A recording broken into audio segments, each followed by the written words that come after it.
20 years ago, the 90s just ended. The internet's around, right? It's not ancient times, it's modern history, but there was no Facebook telling you that you had to follow some self-help guru to get through your life. You are on your own here, and what you do with it is up to you. And end of the day, your wife, girlfriend, brother, sister, uncle, they can't make you be a certain way. That's on you.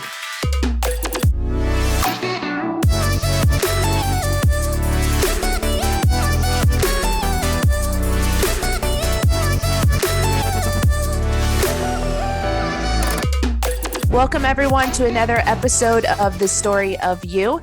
We have with us today special guest John Hill. John is the sales manager for Edge to Edge Roofing. Welcome, John.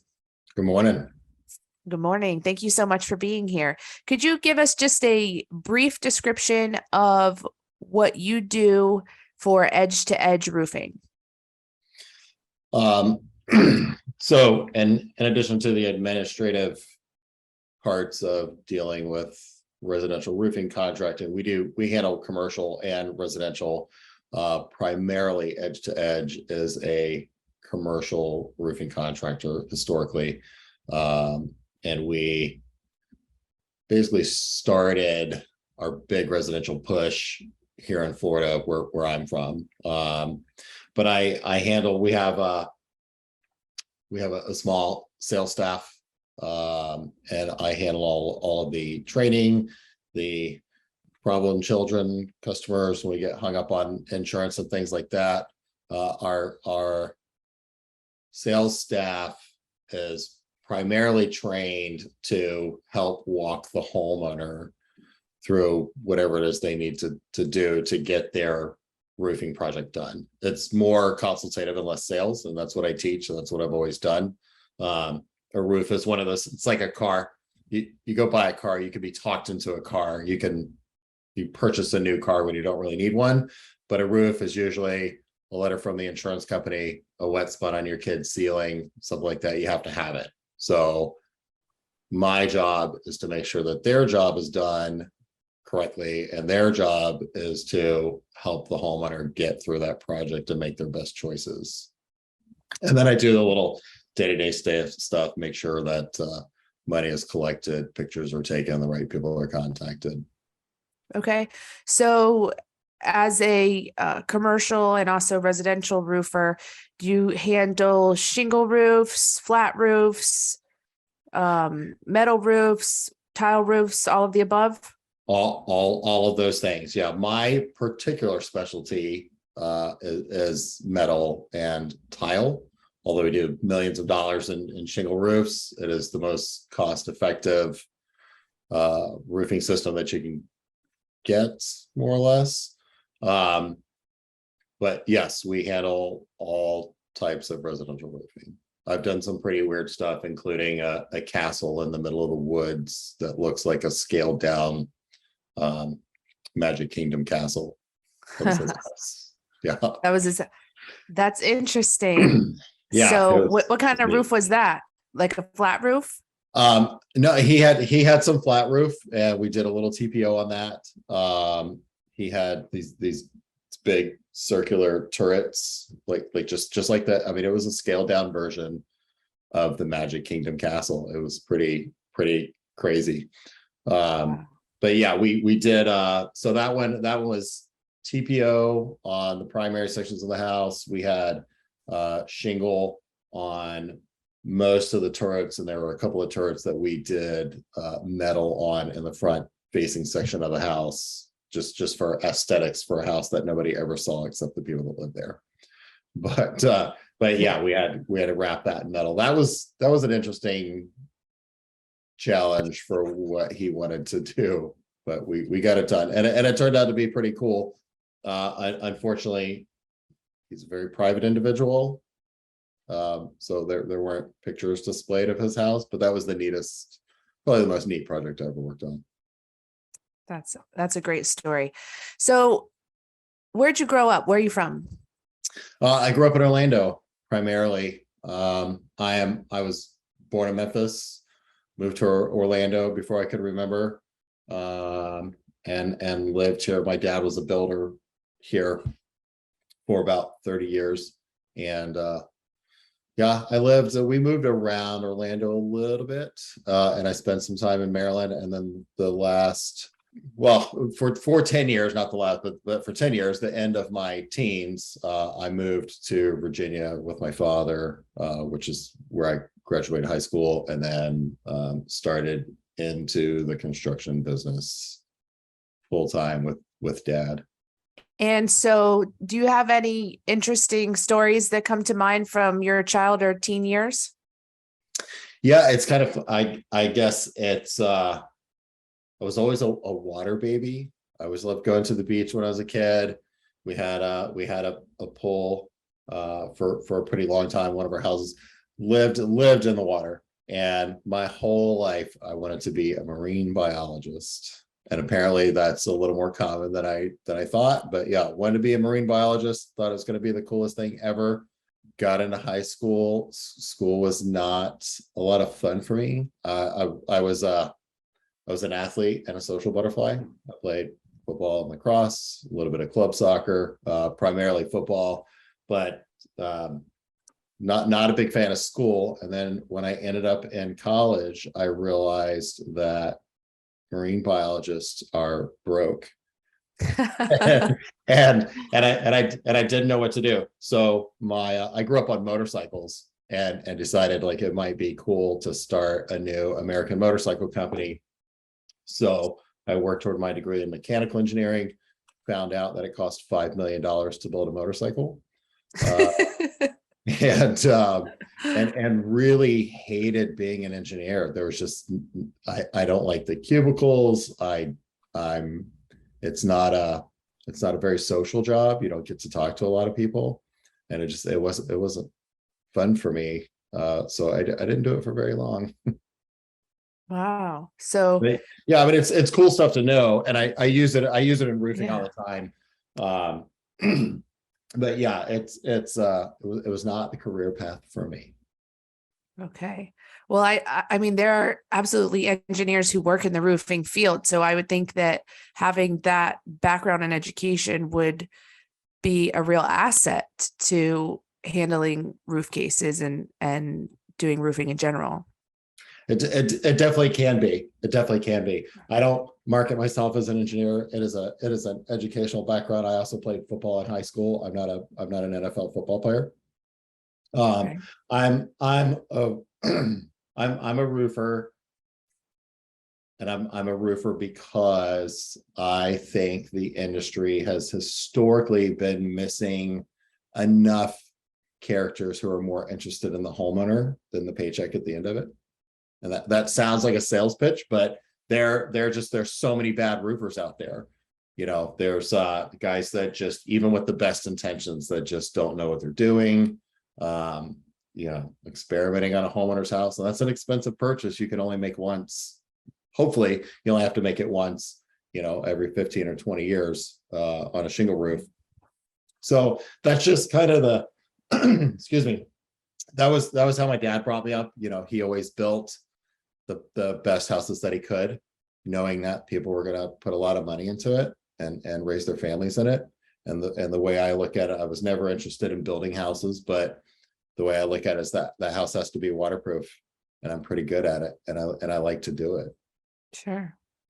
So how'd you get into the roofing field specifically? So dad was a builder down here, and then moved up to Virginia, where he was in a pretty bad car accident when I was in high school, and I was living with my mom while he was on this project. So he broke his neck in a couple places and was laid up for a while. So I moved to Virginia, and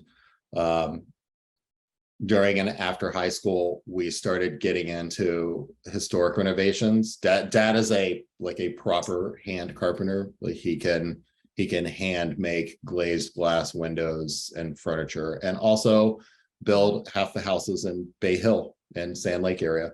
So yeah, just a neat guy, and there's a lot of historic stuff up there. So just one thing kind of led to the other, and we got into a couple of roofs when when I was in college and I started like really looking at the numbers. Dad's not a business guy.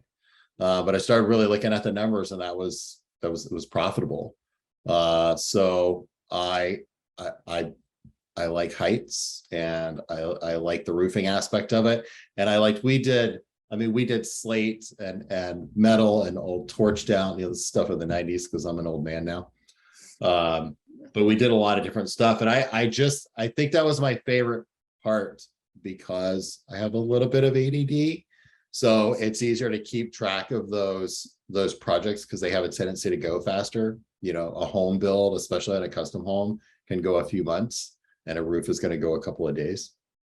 Sure. So, and it's just fun for me. Like it's neat. You can make an art form out of it, and it was fun stuff for me. So when Dad retired, I was in my late 20s, and we had a pretty good business going. And then I got diagnosed with cancer at 27 years old. Had a very poor predicted outcome. And then I got diagnosed with cancer, a secondary cancer, that same year, a couple months later. And things were looking pretty bad. And then I walked out of chemo, and nobody could figure out how or why. And I moved back to Florida, where Dad had moved to. And I got my adjuster's license, and Hurricane Charlie hit. So I worked in insurance for a huge carrier for about 18 months. And it really changed how I view insurance carriers. Not that I have a personal vendetta or anything like that against them. It's nothing like that. It's interesting to see that side of the business, how, when Hurricane Charlie hit and everybody wants to write checks to everyone and just help them out. And then the money starts to dry up, or get thin, and the claims start taking longer to come in. And then they start changing how they want you to do your job as an adjuster. And I just didn't think that was fair. Like, that wasn't something I was interested in doing, after that. So I went back into roofing and running roofing companies. So there's a lot to unpack there, but There is, yeah. Yeah, I told. Where do we begin? So it sounds, though, going back to how you enjoyed doing roofs versus building entire home, is that you enjoy the ability to put in work and then see the results pretty quickly. Is that fair? Like within a couple of days, like you said, with the roof? Yeah, it's like I said, a lot of, I think when it started, and I gave this a lot of thought, like, how did I end up in roofing? But Dad taught me a lot of stuff. Why didn't I remodel kitchens? And when I drive by a house, you can't see a remodeled kitchen. But I can see that roof. And there was, the speed aspect, and the need for it. Like, just in our market where we lived, there weren't a lot of roofers. I mean, Virginia in the 90s, roofs lasted decades. And we didn't have a lot of storms. And back then, people didn't know much about insurance claims or any of that stuff. So, there's just not a lot about the roofing aspect from the business side that I don't like. It's a neat job. I mean, I've been doing it for 22, 23 years, and I'm not bored. Yeah, that's interesting. That was a consideration for me when I decided to become a lawyer, was that I wanted something that I would not be bored in. That was like my number one priority, because before law school, I was in a career that I was bored with. So I figured, going to law school, that there were so many different things I could do with that degree, that surely I could find something that I wouldn't be bored with. So, Sure. So I can relate to that thought process. So let's take me through the cancer scare. And when you said you walked out of chemo, do you mean you walked out upon completion of chemo, or you walked out before you had completed chemo? So I did complete my chemo. So I had very late stage 3 testicular cancer, was my initial diagnosis. I felt totally fine. I had a weird lump. I went to see the doctor. They took some tests. A couple days later, I woke up. I ran 5 miles, took a shower, went to the doctor, and he said, "You've got 4 to 6 months." And we came up with a treatment plan to try to You were prolong. 27 at that time? Was 27. Yep. Yep. Wow. I had a young child. I had one child, a boy, and he was very young at the time, and I wanted to spend as much time as I could with him. And we had a pretty good business going and people that relied on me to show up to work. So I started chemo, and through kind of a fluke X-ray, they found a tumor on my brainstem, and I was then diagnosed with brain cancer at the same time, Oh my God. with a poor prognosis. And yeah, I finished chemo. I did 3 rounds of pretty heavy chemo. The first round went really well. The second round was not horrible. By the third round, I couldn't remember my name, the color of my car, what I was doing most days. And I remember going in and getting fitted up for this helmet for radiation treatment. And I did 3 of those treatments and just decided, like, if I'm going to die, I'm going to die, but I don't want to do this. And I just kind of stopped going. And I kept getting scanned and tested. Everything kept getting better and better, slowly but surely. No one really understood why, because I don't think anybody thought I was going to go, still be here now, except for me. I just had, that was my attitude, where like, I have other stuff to do. I don't have time to feel sorry for myself. I don't have time for other people to feel sorry for me. Let's just shave my head and move on with it. And that's just kind of how I do things, and it worked. So here I am. I did 10 years 10 years and 2 days from my initial diagnosis. I'm living back in Florida, and I was diagnosed with cancer a third time, and had a similar prognosis with a little more time. And I was married. My child was still a child in high school. And, I kind of had the same attitude. The same thing happened. I went over to Moffitt and found a doctor who would treat me, because they didn't know what to do, because there are max doses of chemo you can take in your lifetime. It's highly toxic. So none of those treatments could be administered anymore. And I found a really great doctor, Dr. Fleischman, over at Moffitt, and he came up with a plan. And I got locked in a room with a nurse for 7 days, and they pumped me full of stuff. And I walked out, and we're basically at 60-40, 40% I'd be here. And this December will be my second 10-year anniversary. So it's been 20 years and 10 years. Wow. But you got to do what you have to do. I'm not a big fan of excuses. Well, I can see that. I mean, to have advanced cancer diagnosis multiple times and to not miss a beat, it sounds like you just kept on with all of your responsibilities despite having, life-threatening diagnosis, and really a really poor prognosis initially. So what do you attribute your recovery to? I can't tell you how many times I've been asked that question in the last 2 decades. And I think it kind of depends on my mood and how to answer, because I don't really have an answer, right? But I mean, willpower. I wanted to see my child grow up.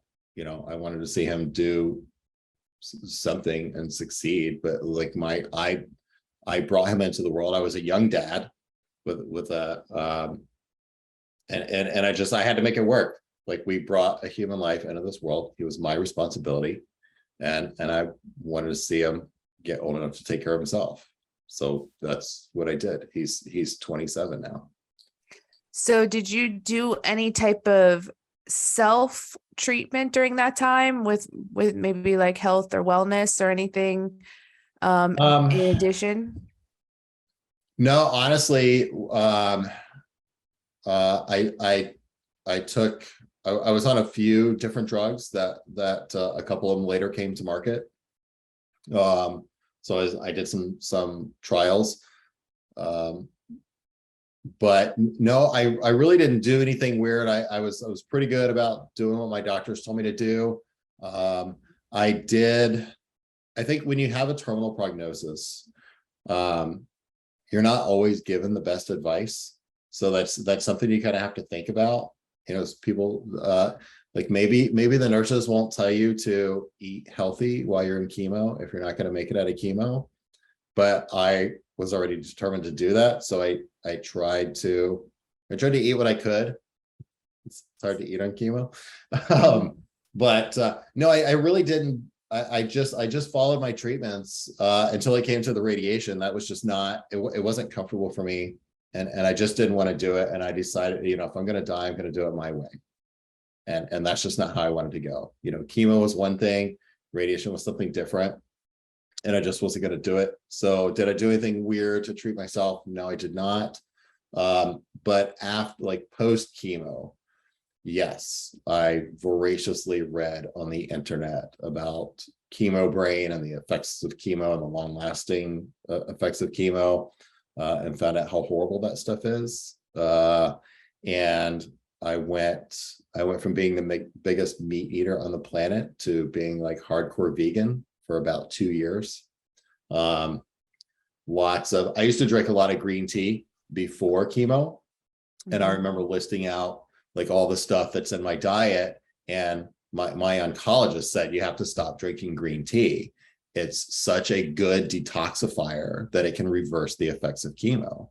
And I still didn't know that chemo killed you, right? So I didn't know what it was. And I was like, okay, well, I'll stop doing that. So lots of like all plant-based diet. I didn't eat anything with a brain, or that ever had a brain or a thought or could be born.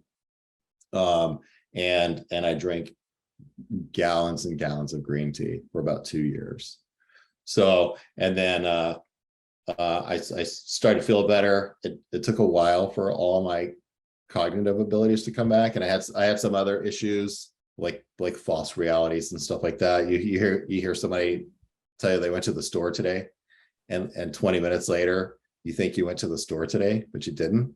So that took a little while. Probably damaged my reputation a little bit because it looks bad when people don't understand. I always looked healthy, even when I was bald and bloated. It looked like I had put on weight and shaved my head. You know, it didn't look like nothing about me said like I have cancer. You know, I ran every day for exercise until I could not. Like my joints got so bad that I just couldn't do it. So, you know, I just kept living my life. But no, nothing weird while I'm on chemo. Went vegan for a couple of years.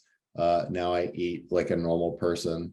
You know, I'm 46. I want to stay in decent shape. So I don't eat too much garbage. But yeah, I didn't become a hippie or anything like that. Well, it sounds like you did take your nutrition seriously after the chemo. Yeah, I mean, if you put cheap gas in a nice car, you have a cheap car. You know, it runs poorly. So Right. So how are you know, you said a little bit about your feelings on chemo, but if you had met someone, and I'm sure you have, who has a cancer diagnosis, would you recommend that they go through the chemo and radiation, or would you recommend they try something different? So if you ask my friends, I can be opinionated, but I'm not. I don't think any of them will accuse me of impressing my opinion on someone who doesn't want it. All right. My thoughts on chemo. So would I do it again? Almost certainly not. Right. I have dodged the devil a few times. So if they come calling again, we'll figure it out from there. But as of today, if you ask me now, it's yeah, probably not. I don't think I'm going to. Would I recommend somebody else not do it? No, no. I mean, there was no chance. I'm sitting here talking to you today, and I'm sitting here talking to you today, right? So why wouldn't you do everything you could to get through it? Sure. But it's I learned a lot about doctors after meeting a couple hundred of them. I learned a lot about doctors, right? And there's well, you're an attorney. There's some really good attorneys, and there's some guys that C's get degrees, man. So yeah, don't do everything the doctor says, but please God, stay away from the internet if you're sick for a while, you know. Yeah. Google can be good and bad. So yeah, I mean, you're I would say if somebody asked if that's what you feel is going to get you through it, then you do what you feel you're going to be, you know, it's going to help the most. But for me, I'm going to go back to mindset. Like, honestly, whatever kind of treatment you have, your mindset is what's going to get you through, I think. That's what got me here. Sure. And were there any books that you read during that time that helped you to develop that strength of mindset to get through it? No, honestly, no.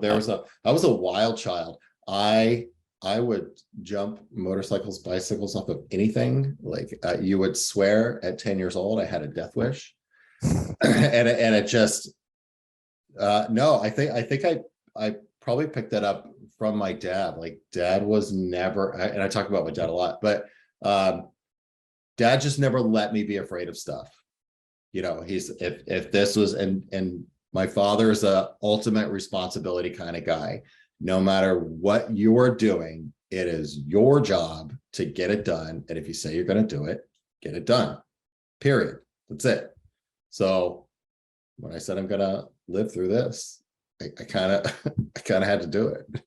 You know, I bet that your dad was. I didn't do like the self-help books and all that stuff. This is, I mean, we're talking, you know, 20 years ago, the 90s just ended. I mean, the internet's around. It's not ancient times, it's modern history, but there was no Facebook telling you that you had to follow some self-help guru to get through your life. You are on your own here, and what you do with it is up to you. You know, and end of the day, your wife, girlfriend, brother, sister, uncle, they can't make you be a certain way.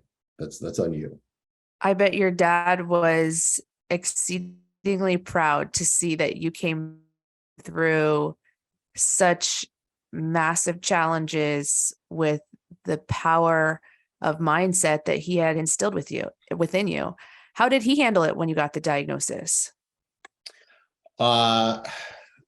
So dad had moved back to Florida just before I got diagnosed.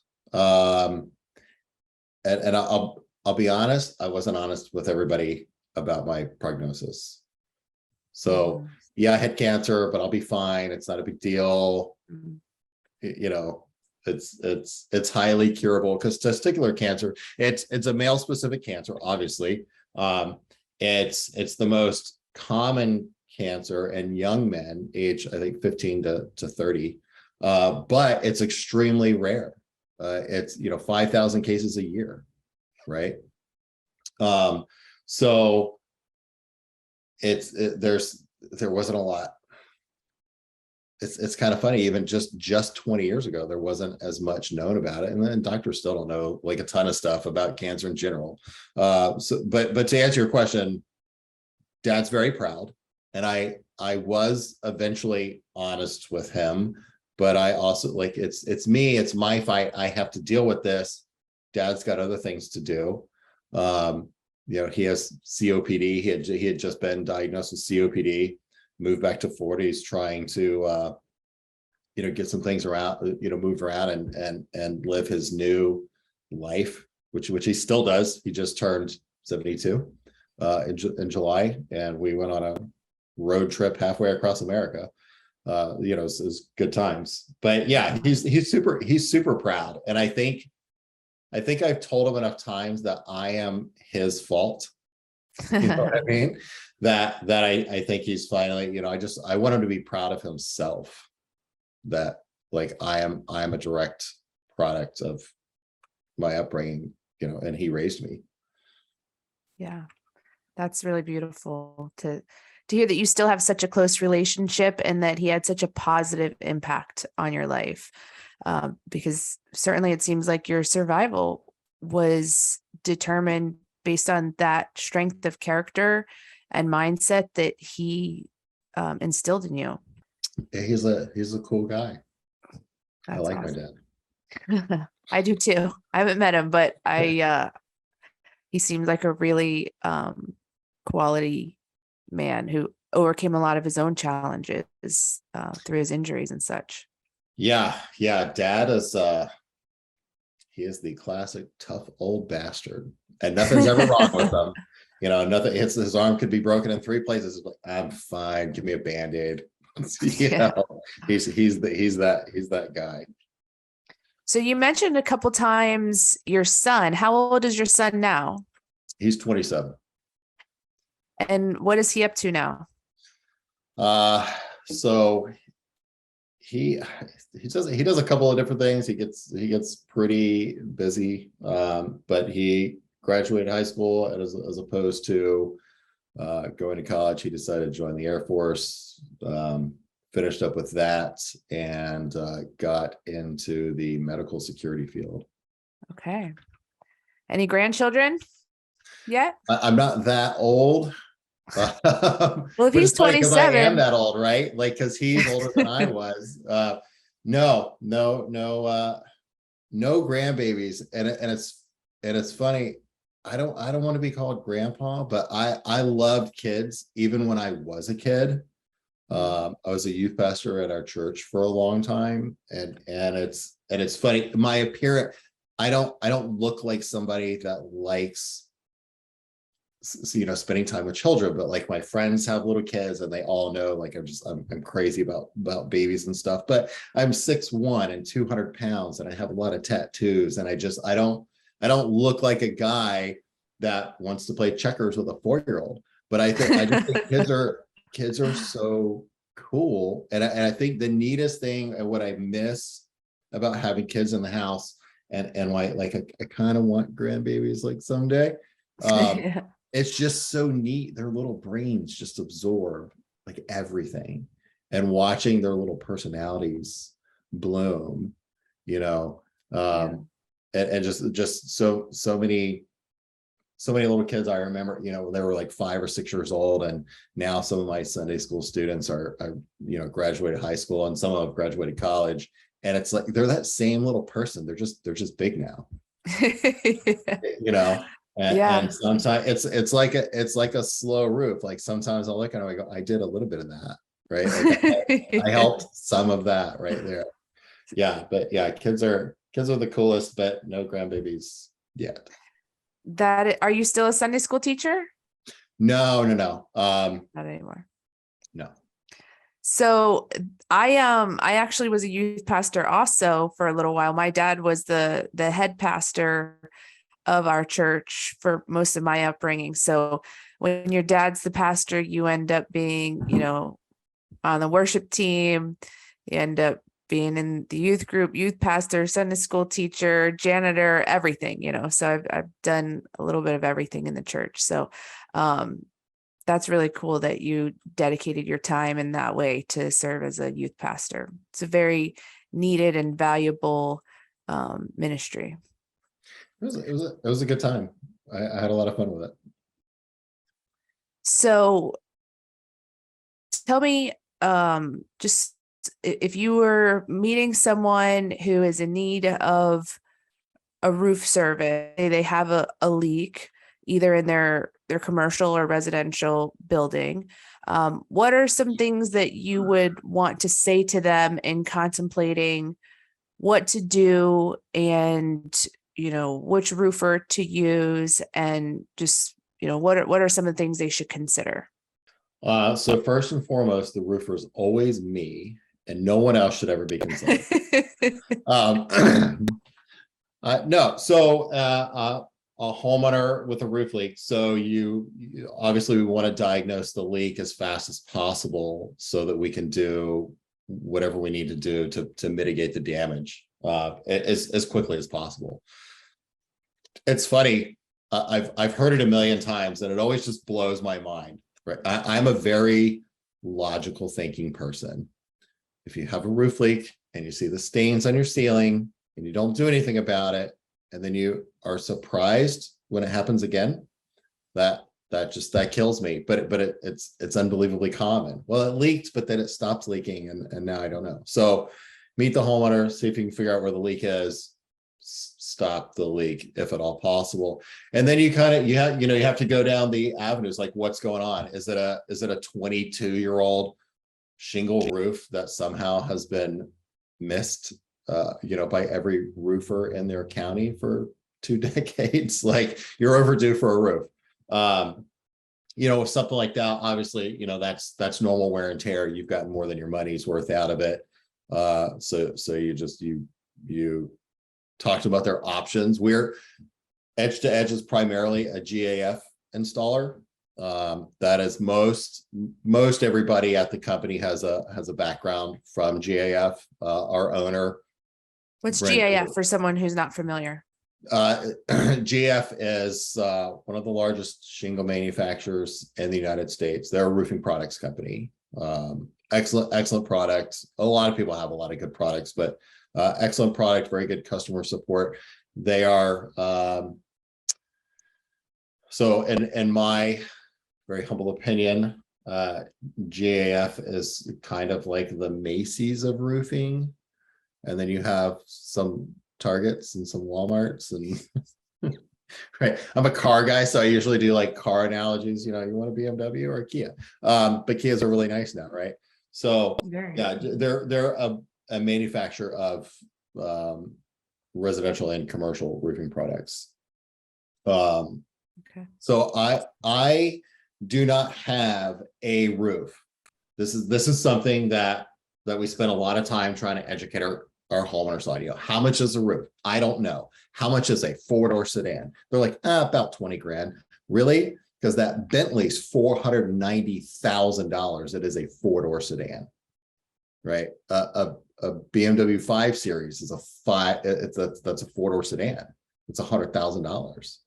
The Kia, whatever, 4-door sedan, and then maybe that's 30 grand. Your Subaru. So there's a difference. It's not a roof. And I like to take a lot of time educating my homeowners and finding out what they need, right? I don't want to be dark about it, but if you're 85 years old and you need a new roof, do you need a gold-plated, red ribbon wrapped roof with a 400-year warranty on it? No. If you want it, get it. Right. But if you're on a fixed income and you've got, a couple $1,000s in the bank, and that's all you've got, I want to sell you a roof that's going to solve your problem in the best way possible. And also thinking about the next person that might own the home. Right. So this is a big one. When somebody's selling their house and they get their inspection done and they're like, oh, I need a new roof. And then they start calling like, I want the cheapest roof. Typically, I've got a few follow-up questions for them. Like, are you strictly price-based and the only way I'm going to win your business is on a price? And they say yes. And I said, thank you for calling me. I appreciate it. Thank whoever referred you. I'm not for you. Right. Because I may be the cheapest guy, but I don't want to work with that person. At my stage of my career, I don't have to. So here, the way I look at it, right? You're about to sell your home. You don't know who it's to. Maybe it's a couple of 25-year-old kids. It's their first home.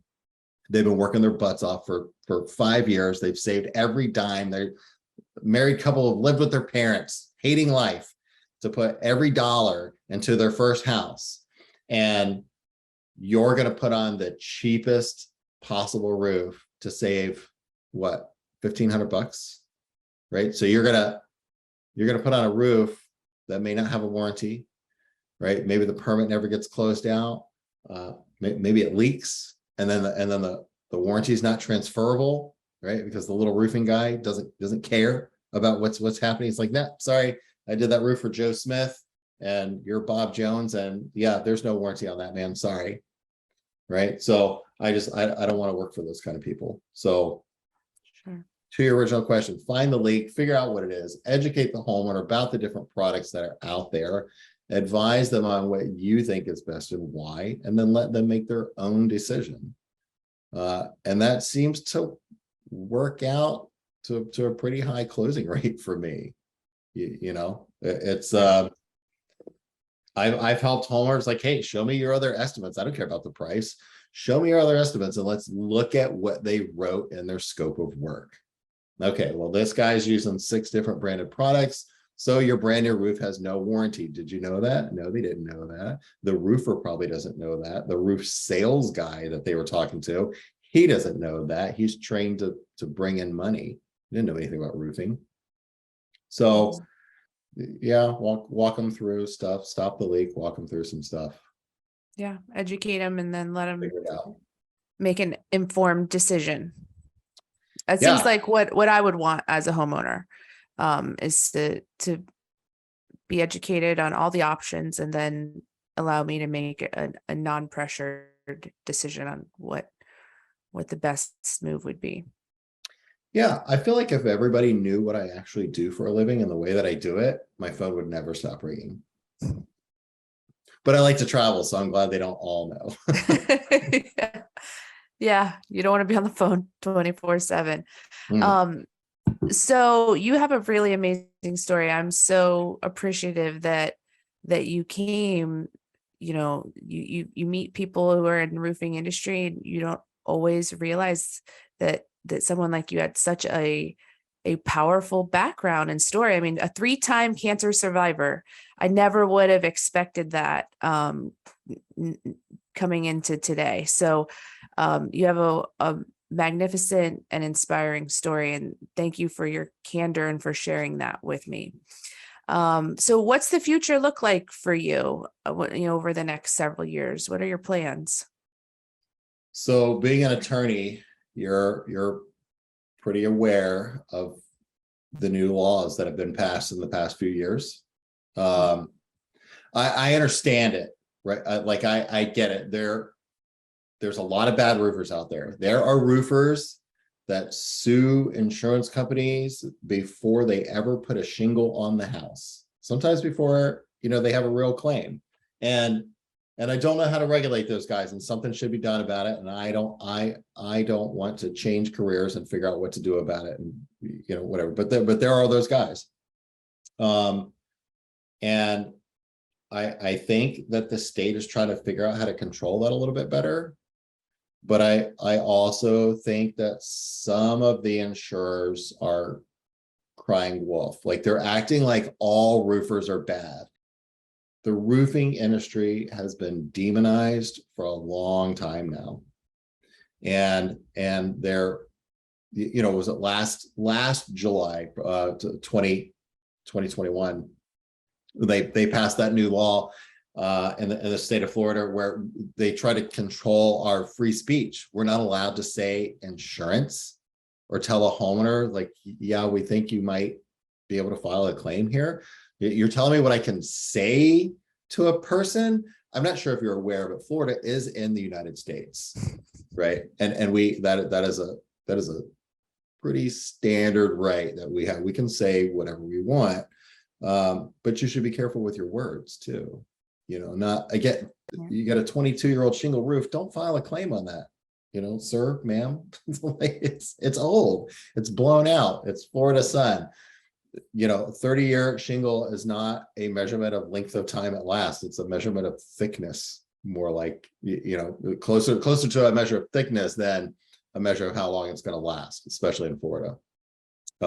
Even tile roofs don't last forever down here.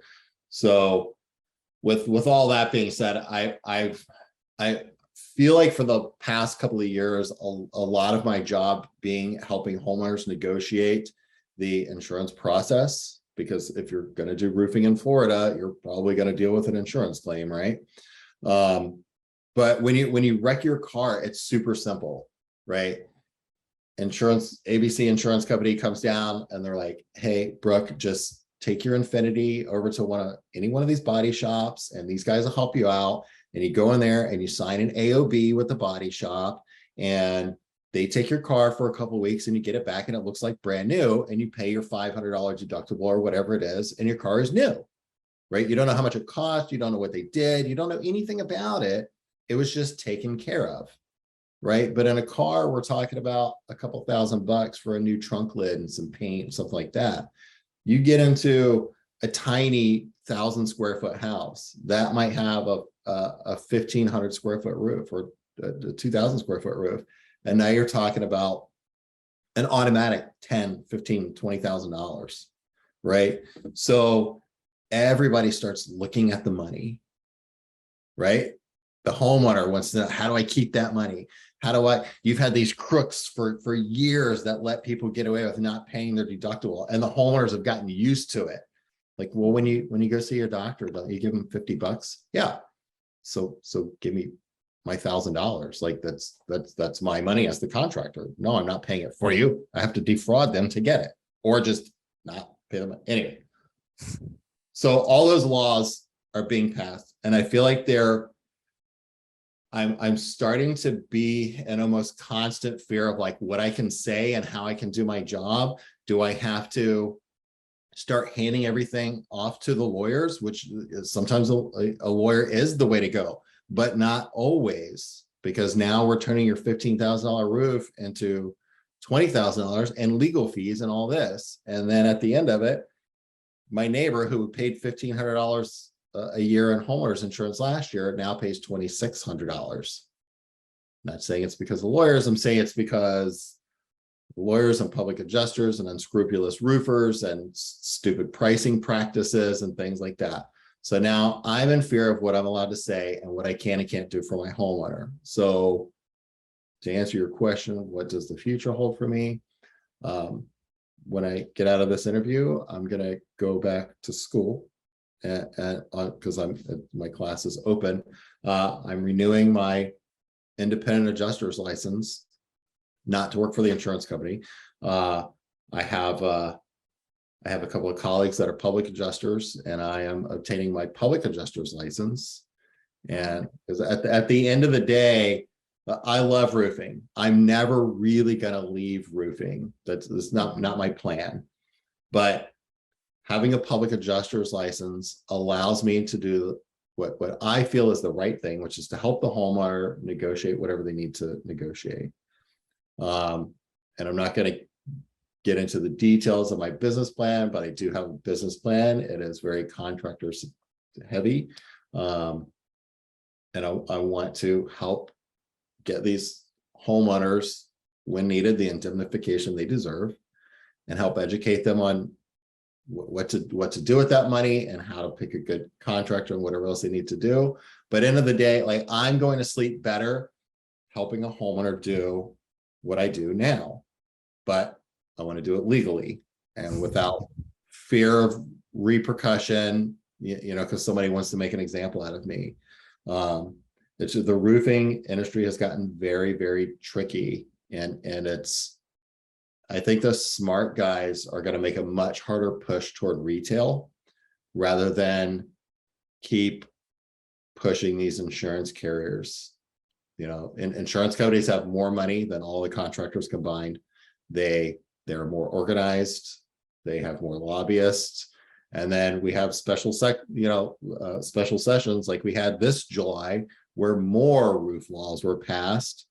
And in my opinion, one of those laws effectively gives the insurance companies the ability to say no to everyone, because who's responsible for the legal fees now?